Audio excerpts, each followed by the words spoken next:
The Mediterranean sun beat down on the wine-dark sea as a lone trireme slipped across the Hellespont, its oars lifting and falling in perfect rhythm.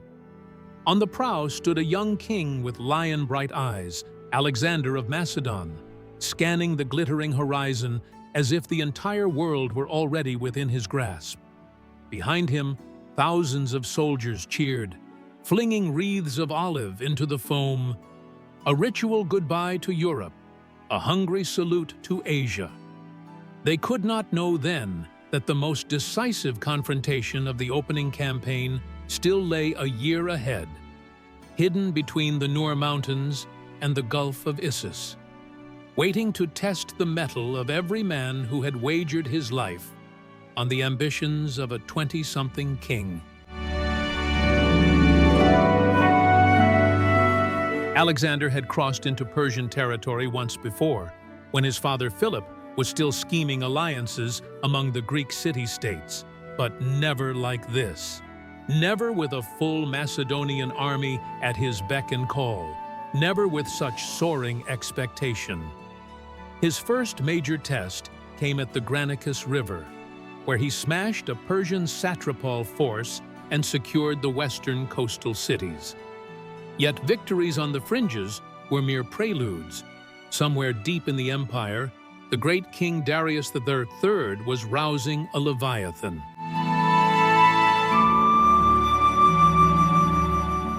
Spring melted into the scorching days of an Anatolian summer.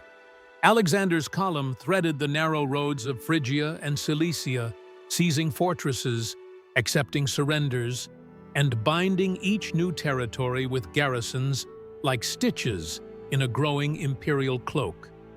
At Tarsus, he nearly died of fever after diving into the icy Cydnus River on a blistering afternoon. Physicians panicked, Parmenion prayed, and the men muttered darkly that Apollo himself must be jealous of their king. Yet Alexander recovered, sharper than ever, as if Hades had rejected a soul too incandescent for his realm. By autumn of 333 BC, Alexander was ready to march east through the Amanus Gates, a narrow mountain pass toward Syria. Darius, they believed, was somewhere beyond, gathering an army so vast that just counting it would exhaust a scribe's hand. Macedonian scouts raced up goat trails, peered into valleys, and returned with conflicting rumors.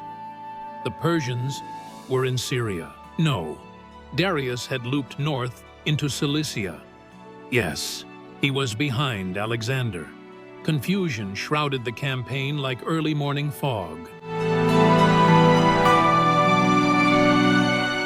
Then, one November dawn, a panting cavalryman burst into Alexander's headquarters near Myrandus. He reported the impossible. Darius had indeed marched through the northern passes and now stood astride Alexander's line of retreat at Issus, with an army both bloated and glittering, tens of thousands of infantry, ranks of chariots studded with scythes, cavalry from every corner of the empire, and Greek mercenaries hardened by a lifetime of hoplite warfare. Alexander's officers stared in stunned silence. They were the invaders. Suddenly, they were the ones encircled. Alexander considered retreating south to draw Darius onto broader plains where cavalry could roam. But timing was everything, and Issus offered a gamble he relished. The Persian numbers would be strangled by geography. Mountains pinched the coastal strip into a ribbon barely 2 kilometers wide. If he struck fast, Darius's bulk would transform from advantage to liability. He ordered the army to reverse direction, racing back north through wind and sleet. Night after night, campfires formed a serpent of flame along the shoreline, moving ever closer to destiny. The battlefield itself was a pocket of farmland, pressed between the rippling surf of the Gulf of Issus and the ragged foothills of the Nur Range. The Pinarus River, little more than a stony brook in the dry season, ran west to east before spilling into the sea. Its banks formed low, muddy terraces, slippery as oil under marching feet. Macabre prelude soon billowed over the plain.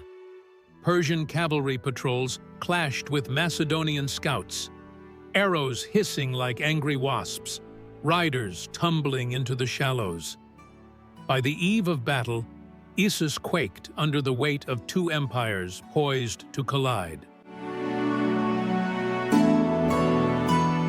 Alexander summoned his officers to a torchlit council amid olive trees dripping with rain.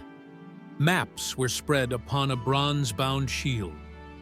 He traced the coastline with his dagger, explaining how Parmenians' Thessalians would anchor the left wing near the surf. The phalanx would form a bristling wall in the center, and he, with the elite companion cavalry and hypaspists, would mass on the right, angled slightly forward, a dagger point aimed at the Persian center left. His goal, punch through, pivot inward, and roll Darius's line like a carpet while the phalanx advanced. "Numbers deceive," Alexander told his circle. "If a giant cannot swing his arms, a child with a knife can pierce his heart." The firelight made his eyes appear molten gold. Even skeptical veterans felt gooseflesh rise on their skin. Across the river, Persian campfires stretched beyond sight.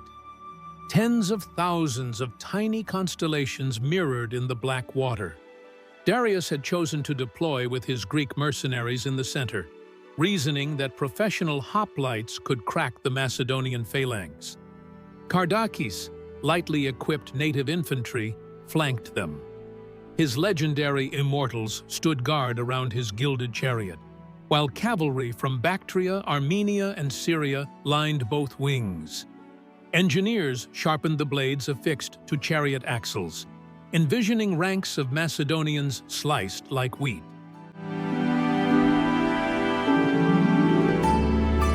Dawn came late, a pale smear behind slate-colored clouds. Alexander rode Bucephalus along the banks to inspect the enemy positions. He noted the marshy ground near the sea and the steep scree slopes near the mountains, both hemmed in Darius. Satisfied, he galloped back, water spraying from the stallion's hooves, and gave the order, "Advance in silence until the trumpets call."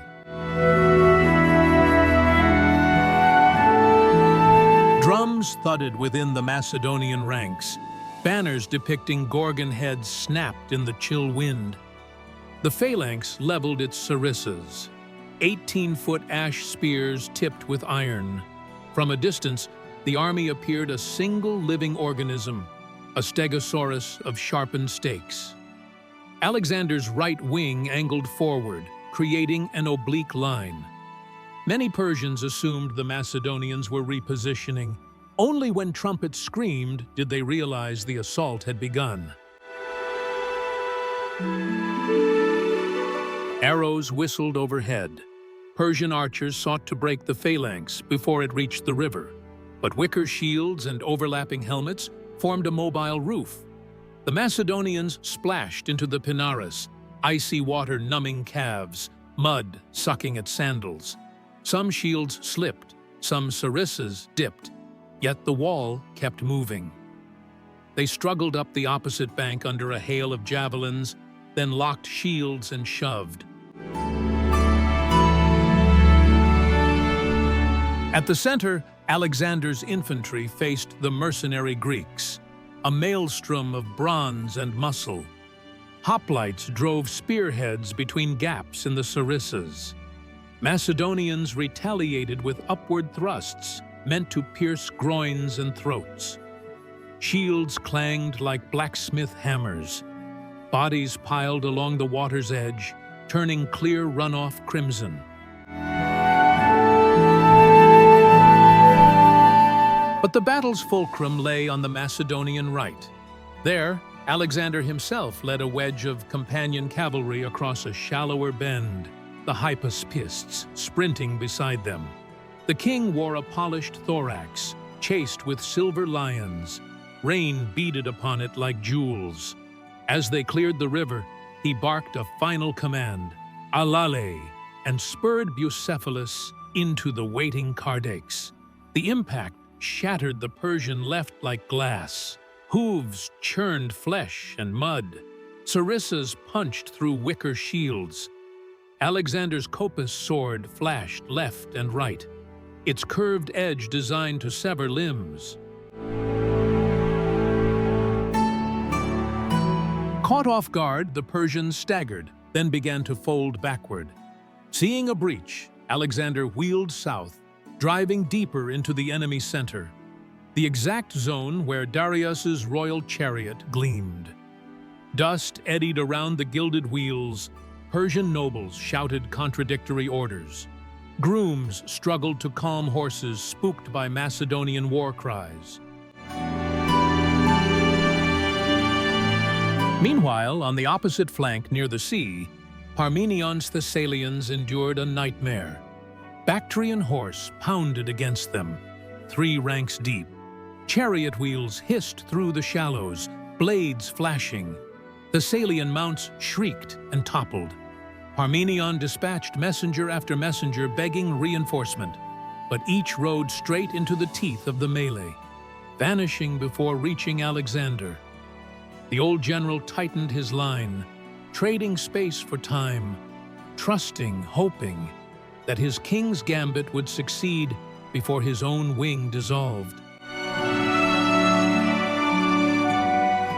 Back in the center, Alexander's encircling motion unfolded with an elegance that belied the carnage.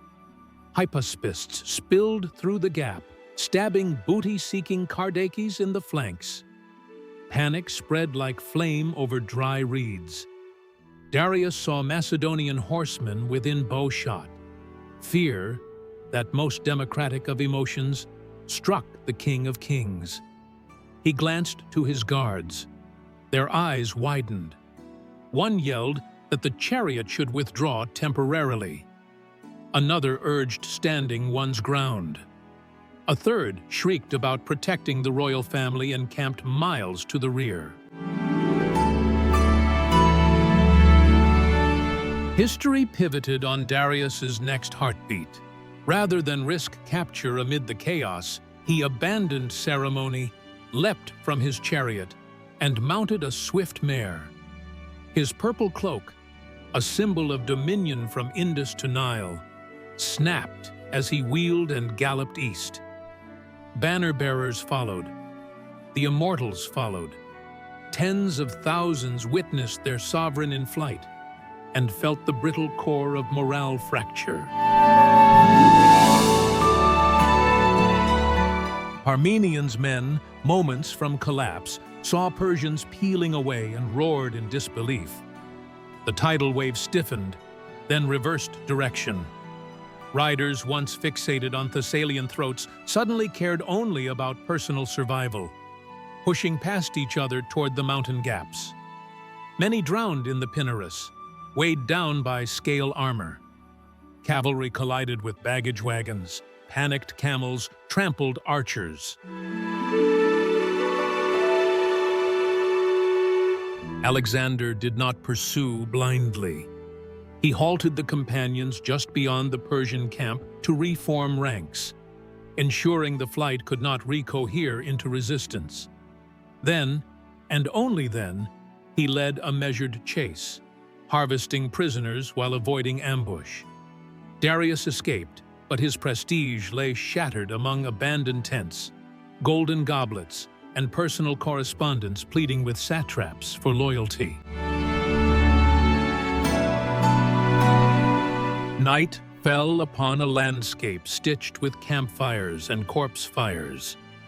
Macedonian surgeons performed grim triage by torchlight, hacking away splinters of chariot blades, cauterizing arteries with red-hot iron, binding Persian and Macedonian wounds alike. Alexander walked among them, clasping wrists slick with blood, praising valor, promising compensation to widows. He paused at the Greek mercenary section where former countrymen groaned under rough blankets. Some cursed him, others whispered repentance. He offered water and silence. Retribution could wait. Politics required nuance.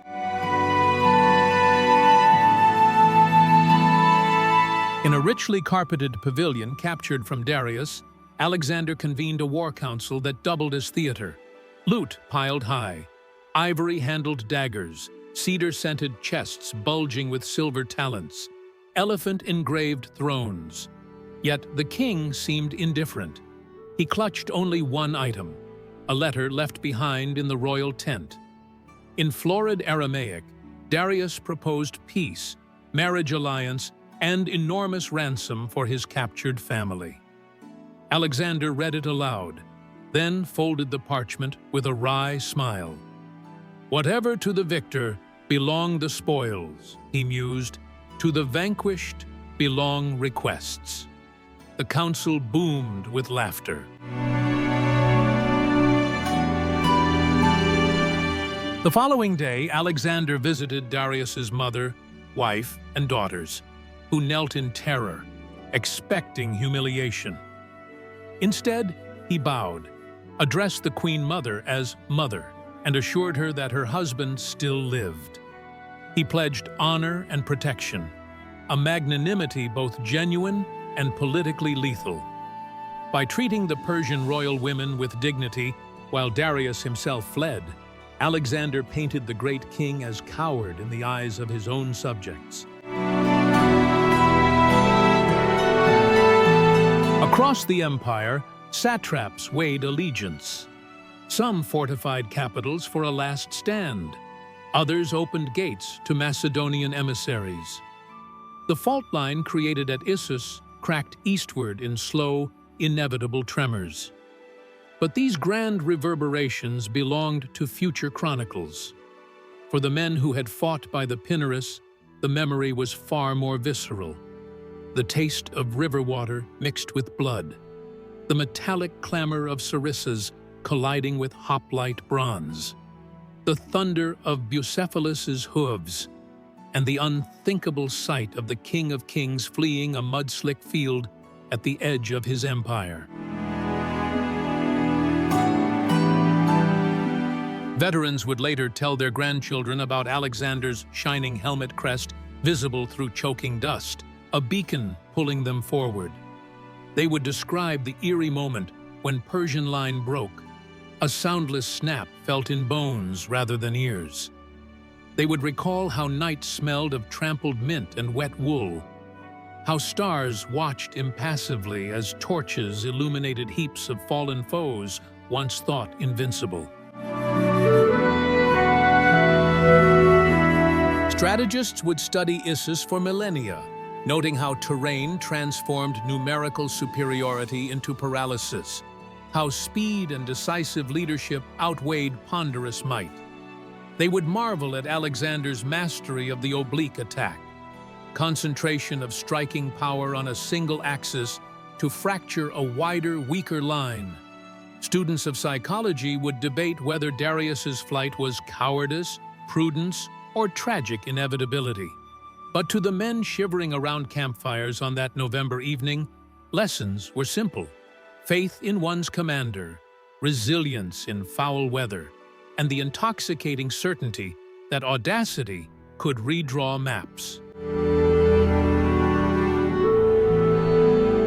As the army prepared to move south toward Phoenicia, toward Tyre's unyielding walls, toward Gaza's stubborn bastions, toward Egypt's welcoming shores, Issus became a touchstone, a story whispered on sentry duty and shouted over wineskins.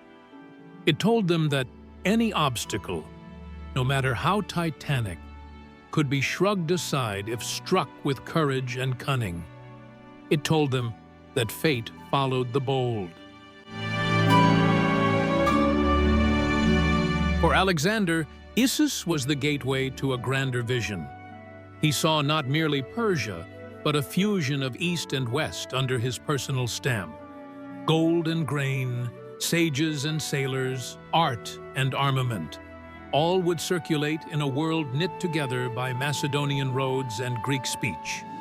Standing on a hill above the smoking battlefield, he traced the constellations twinkling over the Levant and whispered that half the known earth now lay open and the other half awaited discovery.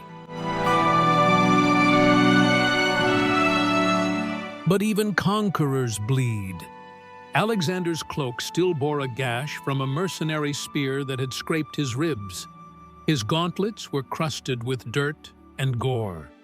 Bucephalus's flank was streaked with drying foam. Issus reminded him that every gamble flirted with annihilation. One misstep crossing the Pinarus, one arrow finding the gap below his breastplate, and history might have crowned Darius victorious. Such fragility infused Alexander's victories with manic urgency. He must ride faster, conquer wider, imprint his name in stone before mortality claimed him.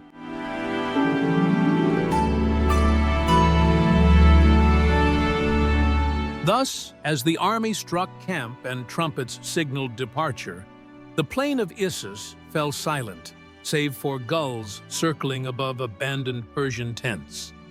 The river flowed on, rinsing red sediment toward the sea, indifferent to empires.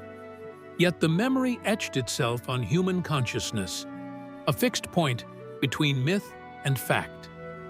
Poems would exaggerate the numbers, scholars would quarrel over tactics, painters would immortalize the charge on vast canvases, but the essence would remain: a young king, a narrow field, and the thunderclap moment when the world realized that Persia's age was waning and Macedon's star was rising like a comet in the eastern sky.